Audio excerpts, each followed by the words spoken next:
Well, there was something to both sides, because if Peter Pan was to be the hero in conquering this villain, a guy who's very foppish here would not be effective. So you had to sort of come up with a character that would hold together through the whole thing. Well, get on with it. Continue, my dear. I mustn't harm Peter.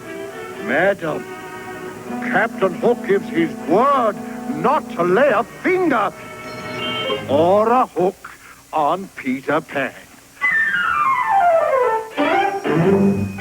Ah, Hangman's Tree. So that's the entrance to his hiding place. Thank you, me dear. You've been most helpful. Frank also animated the subtle but powerful evil of Cinderella's stepmother. She was the force through the whole thing. She had to be believable. She had to look real to the audience, even though she was far from real. And she had to match in drawing Cinderella and the stepsisters. To make the stepmother as believable as possible, Frank studied reference film of Eleanor Audley, the character's voice. We dressed her up and we shot film of her, and then I'd study it to try to figure out what part I could use and what part wouldn't work. But she was very good. She was austere when she had to be. Now, let me see. There's the large carpet in the main hall. Clean it. And the windows upstairs and down. Watch them. Oh, yes. And the tapestries. And the draperies. But I just finished. Do them again. And don't forget the garden. Then scrub the terrace, sweep the halls and the stairs, clean the chimneys. And, of course, there's the mending and the sewing and the laundry. Oh, yes. And one more thing. See that Lucifer gets his bath. Frank once used the same technique with the voice of Mickey Mouse, Walt Disney. Walt didn't want to be in front of a camera.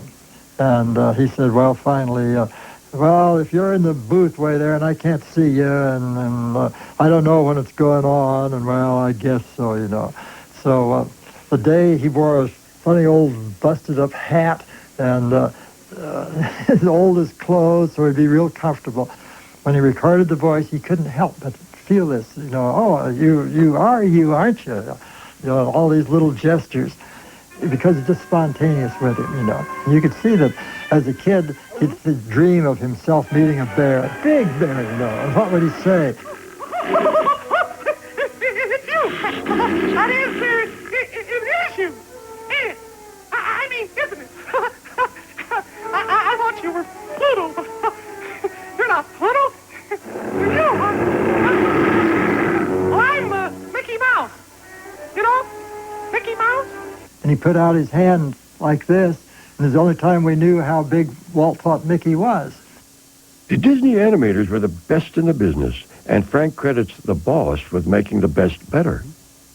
You know, the most important thing in your life was pleasing Walt. Now, that wasn't because he was the boss or because you had any special relationship with him. He just had an air about him that you wanted to please this man. The other thing, which I think was even more important, was that he drew out of you what he thought, what he believed you could do. And he made you believe it, even though you said, I don't know how to do that. What am I going to do? Frank found himself asking that very question while working on Mary Poppins. Well, the problem we had was that Bob Stevenson, who's doing the live action, had been told, don't worry about the animation. You just get your part as good as you can.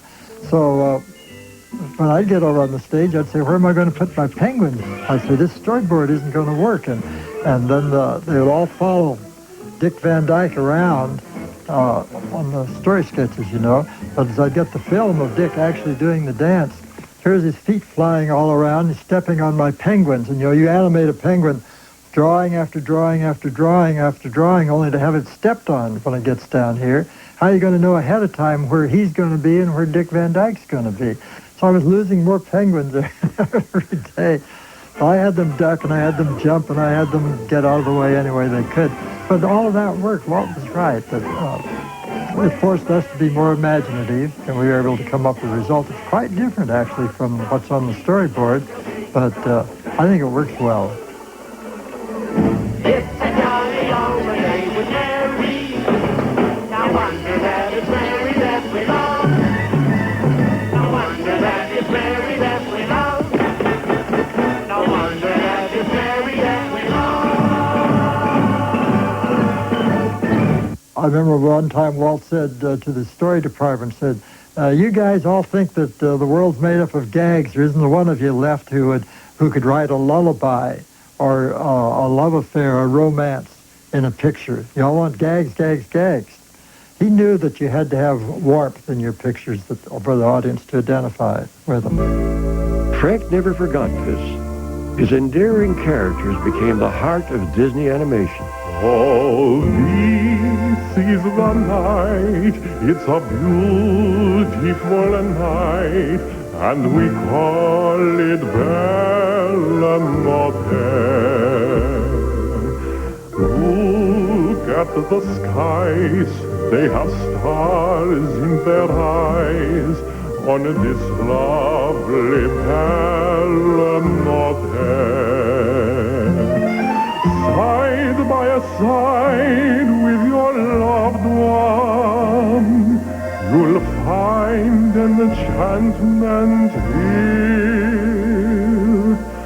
The night will weave its magic spell when the one you love is near.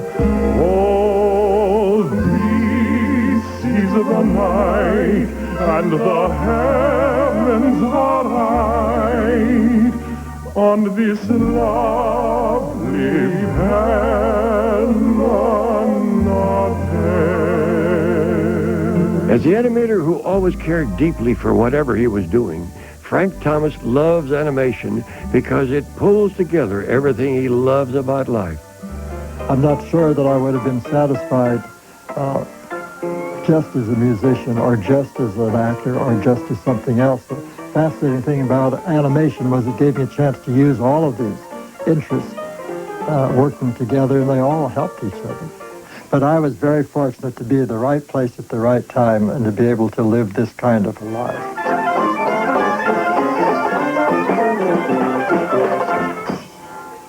Just as you got Great!